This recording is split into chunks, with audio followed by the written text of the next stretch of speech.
नमस्कार, बहुत स्वागत है आप सभी का न्यूज़ नेशन के डिजिटल प्लेटफ़ॉर्म पर। मैं हूँ आपके साथ अमृता गर्ग और आज जिस मुद्दे पर बात हो रही है, वो मुद्दा आपके और मेरे अस्तित्व से जुड़ा है, हमारे आधार से जुड़ा है, महिलाओं से जुड़ा है। वो महिला जो जन्म देती है, उसी महिला पर अत्याचारों को लेकर एक के बाद एक ऐसी खबरें सामने आ रही हैं, जो सबको ये सोचने पर मजबूर कर रही हैं कि आखिर सुरक्षा कहाँ है? महिला सशक्तिकरण की हम बड़ी-बड़ी बातें करते हैं, वुमेन एम्पावरमेंट को एक बड़ा मुद्दा सरकारें बताती हैं, लेकिन एम्पावरमेंट तो बाद में होगा, पहले आप वुमेन सिक्योरिटी, वुमेन सेफ्टी और इन तमाम चीज़ों को सिक्योर अगर कर पाएँ, इंश्योर अगर कर पाएँ, तो वो बहुत बड़ी जीत होगी बतौर नेशन, बतौर सरकार, बतौर समाज। लेकिन कलकत्ता से बार-बार सामने आ रहे मामले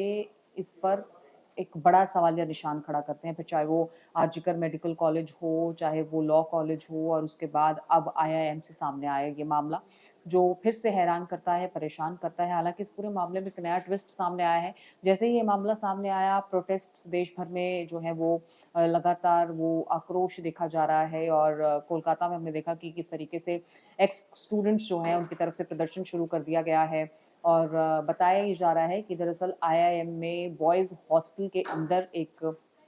छात्रा के साथ ही रेप की वारदात को अंजाम दिया गया है और आरोप जिस पर लगे हैं वो आईआईएम का टॉपर बताया जा रहा है। एक ऐसा स्टूडेंट जिसके आगे एक बहुत ब्राइट भविष्य था, एक ऐसा भविष्य जो उज्ज्वल भविष्य था, लेकिन उस पर आरोप हैं रेप के, यौन उत्पीड़न के, बॉयज़ हॉस्टल के कमरे में। अब यहाँ सवाल कई उठे लेकिन इस पूरे मामले में बताया ये जा रहा है कि पुलिस को जो बयान दर्ज कराए गए पीड़िता की तरफ से, उसमें ये बताया गया कि उसको कुछ ऐसा खिला दिया गया, उसको बेहोश किया गया, उसके साथ तो फिर ये रेप किया गया और उसके बाद उसे थ्रेटन भी किया गया कि अगर इस बारे में किसी को बताया गया तो अच्छा नहीं होगा। उसे अलग-अलग तरीके से धमकियाँ दी गई। लेकिन इस पूरे मामले में जो लड़की है, जिसके पिता का बयान सामने आया है, वो ऐसा लग रहा है कि इस पूरे मामले को पलटने की या निपटाने की कोशिश है या बदनामी का डर है या क्या है? कई सवाल पिता के इस बयान से खड़े हो गए जिसमें एक पिता ने ये कहा कि उनकी बेटी के साथ कोई यौन उत्पीड़न या रेप जैसा कुछ नहीं हुआ है। उनका कहना है कि उनकी बेटी ने उन्हें देर रात फ़ोन किया था और फ़ोन किया जिसके बाद बात नहीं हो पाई। लेकिन उन्होंने कहा कि उन्होंने लोकेशन भेजने के लिए बोला, बेटी ने लोकेशन भी नहीं भेजी और जब बाद में ट्रैक किया गया, तो हॉस्पिटल में उस बच्ची की लोकेशन जो है वो ट्रैक हुई, वहाँ से ट्रेस किया गया और पुलिस ने उस बच्ची को वहीं से जो है वो अपनी कस्टडी में लिया या फिर ये कहें कि उस बच्ची का बयान वहीं से पुलिस ने जो है वो दर्ज किया। अब यहाँ सवाल जो हैं वो कई उठ रहे हैं, सवाल आईआईएम के सुरक्षा घेरे पर भी उठते हैं कि बॉयज़ हॉस्टल में एक लड़की पहुँची कैसे? सुरक्षा के क्या इंतज़ाम थे? और ये भी बताया जा रहा है कि जिस कमरे में वो लड़की थी, वहाँ ना तो गेस्ट की कोई एंट्री कराई गई थी, ना लड़की के नाम से कोई रजिस्ट्रेशन हुआ हुआ था। तो ये तमाम चीज़ें सवाल खड़े करती हैं और दूसरा सवाल ये भी कि अ, अब इस मामले में पिता के इस बयान के क्या मायने समझे जाएँ? क्या पुराने मामलों में जो इंसाफ नहीं मिला, उसे लेकर ये गुस्सा है या डर है कि आगे क्या होगा अगर इस तरीके की बात सामने आती है या इस तरीके के बच्ची के साथ जो अन्याय हुआ है अगर, तो वो तमाम चीज़ें पिता को डरा रही हैं, उनको सता रही हैं, आगे आने वाले में इसका क्या इम्पैक्ट होगा, उसे लेकर वो डरे हुए हैं। ये तमाम चीज़ें उनके बयान के बाद खड़ी हुई हैं, लेकिन जो लड़की का बयान दर्ज किया गया है, उसके मुताबिक उसके साथ रेप की इस घटना को अंजाम दिया गया है और ये रात की घटना जो है बताई जा रही है। अब इस पूरे मामले में अपडेट्स फिलहाल यही है कि प्रोटेस्ट्स ऑल ओवर जो है वो शुरू हो गए हैं। अब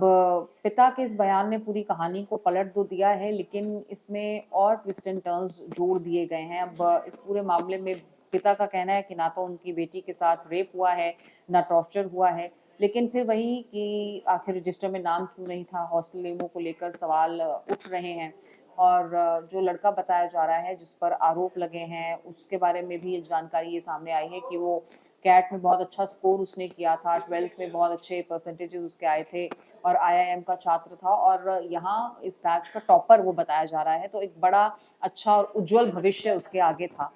तो अब इस पूरे मामले में कई ऐसे सवाल हैं जिन पर आने वाले समय में ही जवाब मिल पाएँगे, लेकिन फ़िलहाल अपडेट्स यही हैं कि महिलाओं की सुरक्षा को लेकर जो मुद्दा देश भर में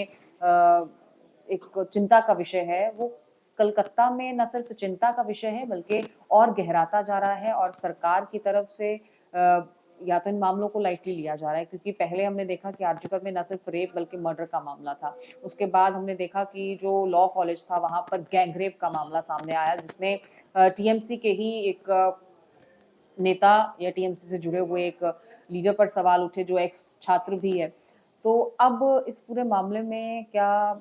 कोई ढील दी जा रही है? क्यों इंसाफ नहीं मिल पा रहा है और क्यों ऐसे मामलों को बढ़ावा मिल रहा है? ये सरकार को भी सोचना चाहिए, पुलिस प्रशासन के लिए भी चिंता का विषय है, लॉ एंड ऑर्डर की स्थिति भी इससे खराब होती है, क्योंकि अब फिर से हम देखेंगे कि किस तरीके से बार-बार वहाँ पर प्रोटेस्ट शुरू हो गए हैं। तो आने वाले समय में इसका क्या इम्पैक्ट होगा?